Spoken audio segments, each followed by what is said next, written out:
Hey YouTube, how's it going? This is Jamie, Medellin, Georgia.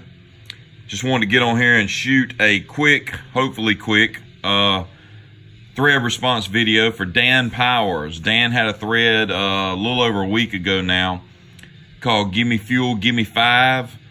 And what he wanted us to do was pull 5 albums off the shelf, out of your collection, that you haven't listened to in at least 2 years. Give them a listen and then go back and tell how you liked them, how you didn't like them, stuff like that.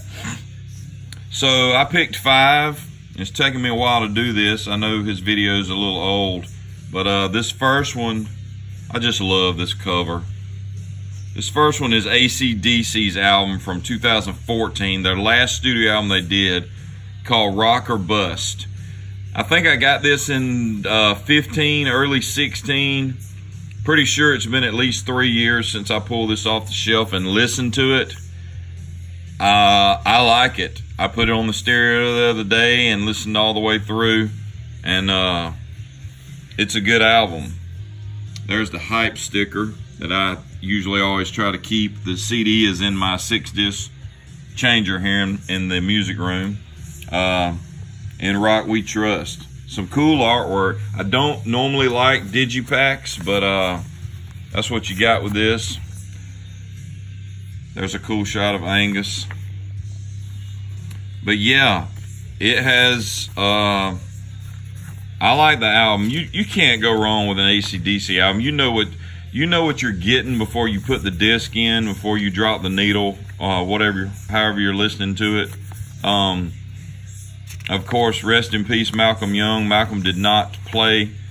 He had a hand in the album. I don't think he played on it. I think the nephew Stevie Young here played on it. But this is a good album. It's not a Highway to Hell. It's not a Back in Black. It's not Up with stuff like that. A couple of my personal favorite AC/DCs are Powerage and Let It Rock. But yeah, Rock or Bust. Rock or Bust is a great song. Play Ball is pretty good. Rock the Blues Away. Misadventure, Dogs of War. Rock the House. Baptism by Fire. You know what you're getting with the AC/DC album, like I said. And to me, the MVPs on this album are Phil Rudd and Cliff Williams. The rhythm section, the bass and drums on this album stood out for me when I listened to it again. So, but yeah, the verdict on AC/DC Rock or Bust, it's AC/DC, guys. I mean, if you like them, you like them. If you don't, you don't. I thought it was a good album. So the next one I got here in the stack is the last studio album from Def Leppard. Haven't listened to it. It come out in 15. I think I got it at a Second and Charles. I think it was sealed, guys. I don't think anybody had actually played it. Second and Charles is kind of like a half-price books, if you're familiar with those in the States. They have used vinyl, used CDs, new vinyl, new CDs, books, video games, DVDs, stuff like that.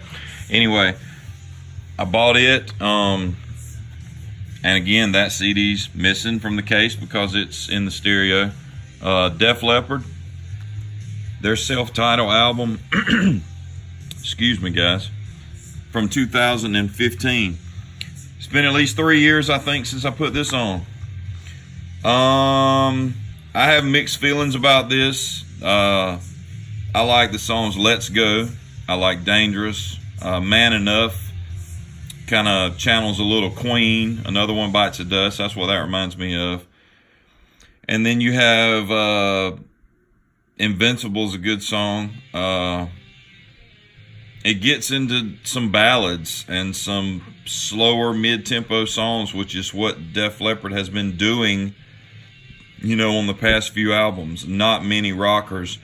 I would love to hear Def Leppard make not the same album, but I miss stuff like Pyromania. I miss High and Dry. I miss an album of full straight on rock songs.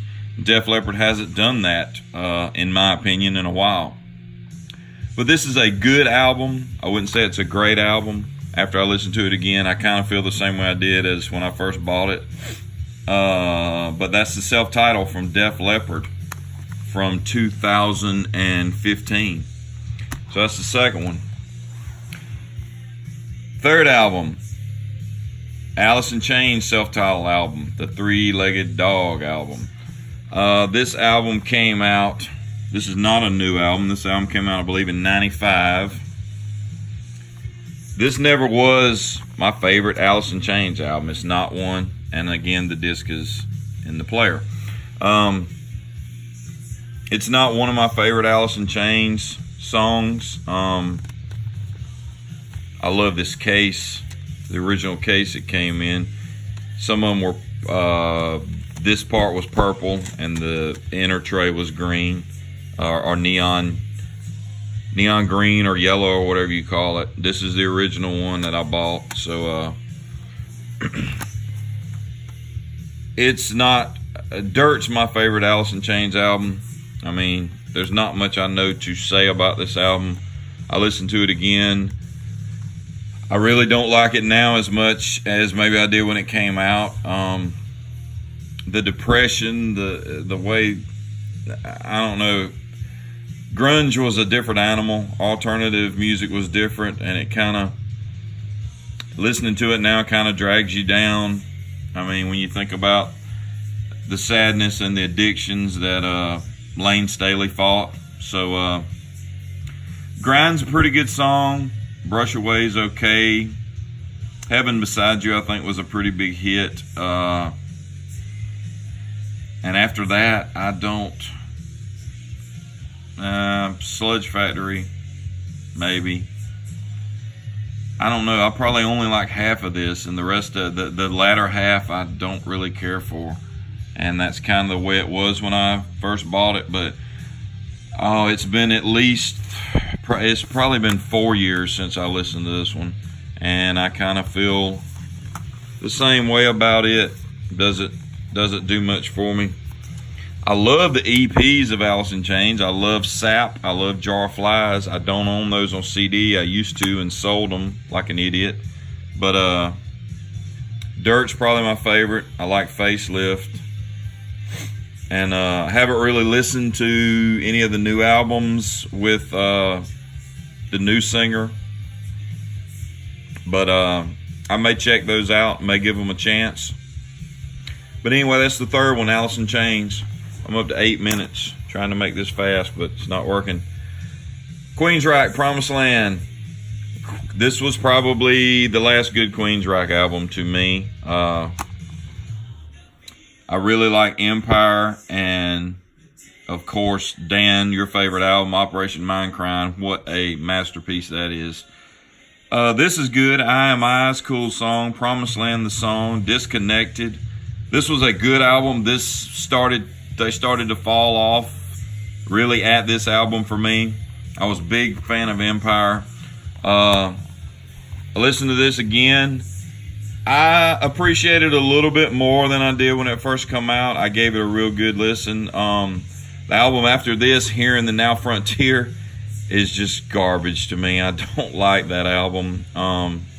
Sorry for whoever it does. I mean, we each have our own opinions on this stuff. I do like the new Queensryche. I haven't placed an order for it. I really got to get that ordered. The last two with new singer Todd La Torre. And I think I heard he actually played drums on this last one, The Verdict. I want to get that. But yeah, as far as the original Queensryche goes, the good stuff stopped at this Promised Land album for me. But this is okay. I like it pretty well. Like I said, the next one I don't care for. That's 4 albums there. And the 5th album, I don't know if a lot of people are familiar with, Bullet Boys. Bullet Boys had Smooth Up In Ya, For the Love of Money off of their first album. Were hits back in '88, MTV. Their second album, Freak Show, had a couple of big hits on it. This album is a different band. Mark Torian, the lead singer, is still with them. He pretty much runs the band now. This come out in 15. I know it's been at least 2 years. This is probably out of all of these, the one that I've listened to last, but I know it's been a couple years. Put it in the truck, and this actually, the disc is in here. It's pretty cool artwork on the disc. And there's a shot of the band. I like this. I think Bullet Boys did a good job of putting the 80s sound, kind of the glam hair metal sound, and adding a little bit of contemporary rock sound. This is Elefante, if I haven't already said the title. I think they do a good job of combining that. I really like this album. Rollover's good. Tsunami's an awesome song. Symphony is a great song. Kinfolk, Saving You From Me. As Dumb As. There's harmonies now that's, if you've ever heard Bullet Boys before, you will hear the harmonies from the 80s. But they kind of meld that with some, or put that together with some new contemporary style hard rock, I guess you could say. They do a cover of Elton John's Bitches Back on here. But yeah, Elefante, I like this. And I hadn't listened to it in a while. I pulled it off the shelf and gave it a spin. But that's the 5th album. 5 albums there. That's the Gimme Fuel, Gimme 5 there, Dan. So, yeah. If you hadn't checked out Dan Powers, if you're watching my video and you haven't seen Dan Powers, stop watching my video and get over there and watch Dan's videos. Dan's a really cool guy. We have a lot of music. Our music tastes are really in common. He shows a lot of cool stuff. He loves cassettes still, which I think is awesome. He's got some vinyl, but he also has a massive CD collection like I do. So get over there and support Dan. I'll link the original video to his channel. Or I'll put the original link. I can't speak today, guys. I was on night shift and I just woke up. I will put a link to the original video down below this video. But yeah, go check Dan out.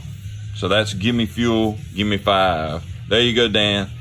All right, YouTube. We'll see you guys later. Cheers. See ya.